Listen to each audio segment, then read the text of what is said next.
Back in the day, dinner didn't need apps, delivery, or even a stove, just a can, a slice of bread, and a little creativity.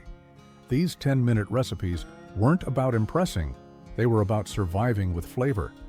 If you grew up with fridges nearly empty but plates always full, these forgotten meals are going to taste like coming home. Number 1. Cream cheese and olive sandwiches, party on a triangle.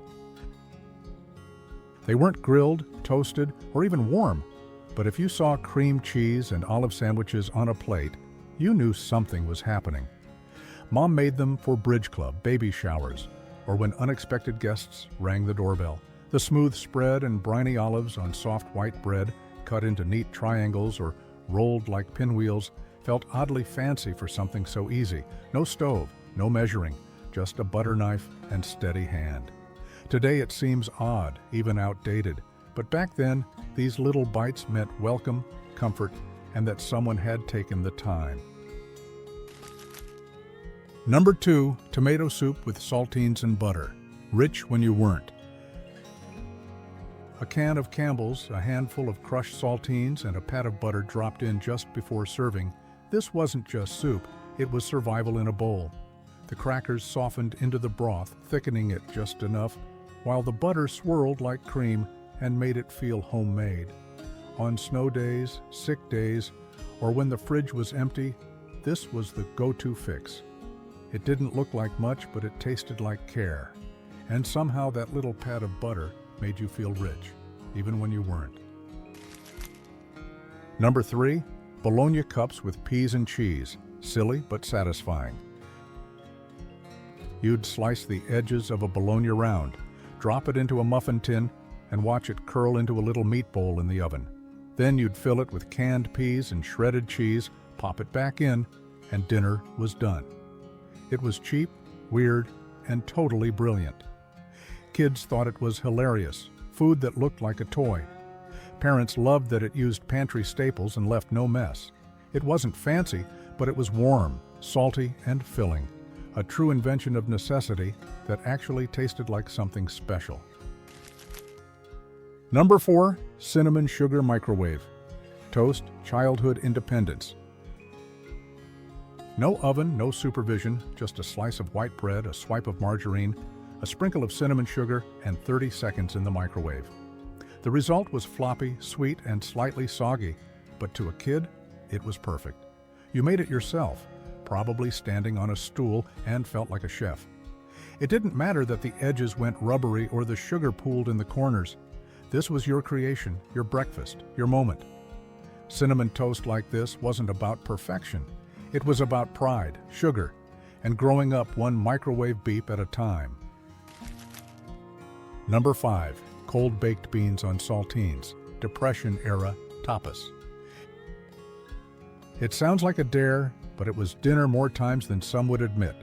Open a can of baked beans, grab a sleeve of saltines, and spoon it straight on top. No heating, no fuss. The salty crunch of the cracker met the sweet tang of the beans in a bite that somehow worked. Sometimes you added cheese or mustard if you were feeling fancy. It was weirdly filling, oddly comforting, and absolutely cheap. In hard times, this wasn't a joke. It was resourcefulness on a plate, and it got a lot of folks through the evening. Number 6, pimento cheese toast. Points, the Southern shortcut. Every Southern grandma had a bowl of pimento cheese chilling in the fridge. Sharp cheddar, mayo, chopped pimentos, and a little mystery. Spread it thick on buttered white toast, slice into triangles, and broil until bubbly. Served at baby showers, funerals, or Tuesday lunch, it looked elegant and tasted like home. It was fast, festive, and full of flavor. No one asked for the recipe, they just assumed you were raised right. Today it's sold in gourmet jars, but back then it came from memory and muscle. One bite, and suddenly you're back on a screened porch with sweet tea. Number 7, creamed corn and egg drop skillet, the one-pan wonder. 1 can of creamed corn, 2 eggs, and a hot skillet. That's all it took. You'd heat the corn, crack in the eggs, and gently stir until it thickened into something soft, warm, and oddly comforting. No chopping, no measuring, Just pantry staples coming together in 5 minutes flat. It showed up on dinner tables when groceries were low, but hunger was high. Sometimes you added pepper or cheese if you had it, but even plain, it worked. It wasn't pretty, but it filled the bowl and the belly. Quiet food from a time when quiet meant everything. Number 8. 1-egg raisin pancakes, stretching hope. You didn't need much, just 1 egg, a handful of flour, water or milk, and a scoop of raisins. The batter was thin, almost crepe-like, but it stretched. You could flip out 6 or more pancakes from a single egg, and somehow that was enough. Raisins added chew and sweetness, soaking up whatever moisture they could. Powdered sugar if you had it, butter if you were lucky. These weren't diner stacks, they were Depression-era brilliance. Breakfast for a family, made from nearly nothing. And the smell of them cooking? That was the real comfort, when money couldn't buy much else. Number 9. Instant coffee ice cream cups, freezer magic.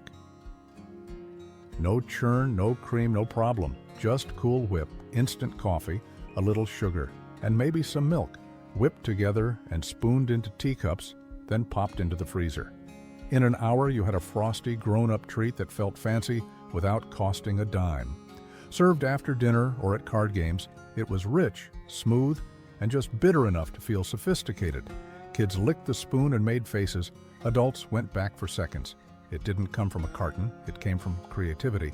And somehow, it still tasted better than half the ice cream in stores today. Number 10. Peanut butter and bacon toast, salty salvation. It sounded strange, even then, but 1 bite, and you were hooked. A slice of toasted white bread, a thick smear of peanut butter, and 2 hot, crispy strips of bacon laid right on top. The peanut butter softened, the bacon crackled, and the whole thing tasted like comfort with a crunch. Wartime cookbooks called it a protein boost. Night shift workers called it dinner. Some added banana slices or a dash of cinnamon, but even plain, it hit the spot. It was fast, messy, and unforgettable. The kind of weird that only makes sense once you've lived it. Number 11. Cottage cheese and pineapple ring, diet food, but good. It looked like a sunset on a plate. Bright yellow pineapple, a scoop of cottage cheese in the center, maybe a cherry or dusting of paprika on top. Served on lettuce or plain, it showed up in every 1960s light lunch cookbook and women's club luncheon tray. It was sweet, salty, creamy, and clean. No stove, no prep, just open scoop and stack. Even kids who hated cottage cheese remember this one. It wasn't indulgent, but it felt fresh, proud, and strangely pretty. The kind of diet food you didn't just tolerate, you actually kind of looked forward to. Number 12. Graham cracker, pudding cups, no bake royalty. Instant pudding layered with graham crackers in jelly jars or teacups. This was dessert without an oven. As the crackers sat, they softened into something cake-like, absorbing all that chocolate, vanilla, or butterscotch flavor. Sometimes you added bananas, sometimes a dollop of whipped cream, but even plain, it was magic. Kids loved the spoon crunching down through the layers. Adults loved how fast it came together. No mess, no fuss, just a quiet treat waiting in the fridge. It wasn't flashy, but it always felt like a little reward at the end of a long, ordinary day. Number 13. Cheese Dreams, Lunchroom royalty. A slice of white bread, a slab of cheddar or American cheese, and a single tomato slice in the center, broiled until bubbly and golden. That was it. But somehow it felt like more. The cheese melted to the edges, the tomato added tang, and the bread turned crisp and chewy underneath. It showed up in school cafeterias, church cookbooks, and busy kitchens when the fridge was nearly bare. Some folks added oregano or hot sauce, others kept it plain. It was simple, cheap, and satisfying, proof that even the humblest ingredients could still make you smile. Number 14. Corn fritters with syrup, pancakes in disguise. Mix a can of corn with flour, an egg, baking powder, and a splash of milk, then drop spoonfuls into a hot skillet. In minutes, you had golden, crispy-edged fritters that worked for breakfast, dinner, or anything in between. Drizzle with syrup for sweet, or eat with beans for savory. Some added cheese, scallions, or even chopped peppers, but the base never changed. They were fast, forgiving, and full of flavor.